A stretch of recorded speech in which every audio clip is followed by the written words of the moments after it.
Здание облсовпрофа в столице Коми было построено в 1951 году. В стиле сталинского классицизма с четырехколонным портиком и фронтоном в центре фасада. Колонны дорического типа. Входная группа здания – объект культурного наследия, подлежит охране. Предметом охраны также является фойе с входом направо и налево, паркетный зал и зал именно Национального музыкально-драматического театра. Вот это является предметом охраны. В собственности сегодня Республики Коми зал, в котором представлен Национальный музыкально-драматический театр, а в совместном пользовании холл и паркетный зал совместно с Федерацией профсоюзов.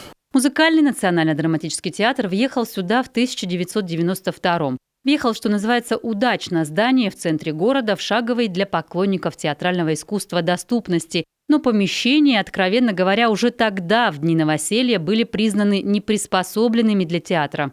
Да и тесновато здесь оказалось артистам, к примеру, в этом репетиционном зале. Инструменты здесь, и художники, и музыканты, и станок тут же у актеров, то есть они работают тут же над хореографией. Все вместе у нас.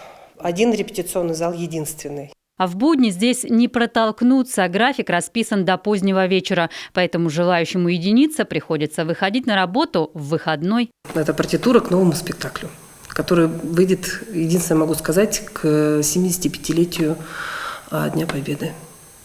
Новая задумка у Светланы Геньевны.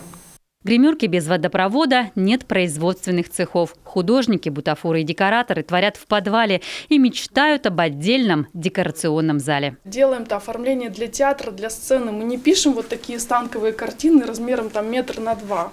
То есть необходимые, допустим, задники это 8 на 10 метров площадью, падуги, допустим, 3 метра на 9 метров, кулисы тоже 2 на 6 метров. Естественно, для каждого спектакля их делается определенное количество. Сейчас у театра нет главного – своей сцены. В 2016-м с потолка в зале обрушилась часть исторической лепнины. Министерство культуры приняло решение провести полное обследование здания, чтобы не допустить какого-либо ЧП. Оказалось, кровля в удручающем состоянии. На ее восстановление регион выделил 7 миллионов рублей.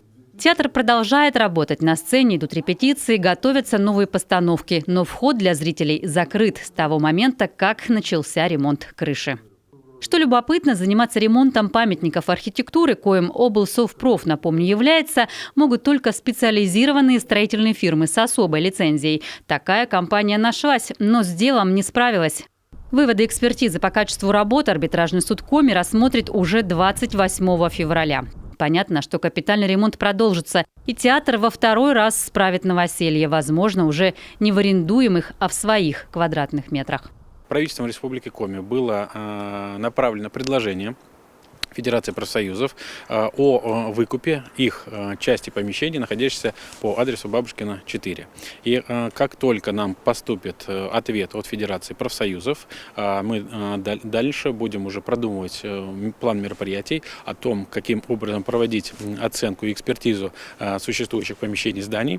И будем готовить проектно-сметную документацию для проведения капитального ремонта и размещения в нем Национального музыкально-драматического театра Республики Коми. Чтобы деятельность театра не останавливалась, были проведены переговоры с администрацией Сыктывкара о предоставлении сценических площадок. По договоренности с Минкультом Коми артисты получили возможность выступать в Республиканской филармонии и театры оперы и балета. Используют сцены гимназии искусств при главе Коми.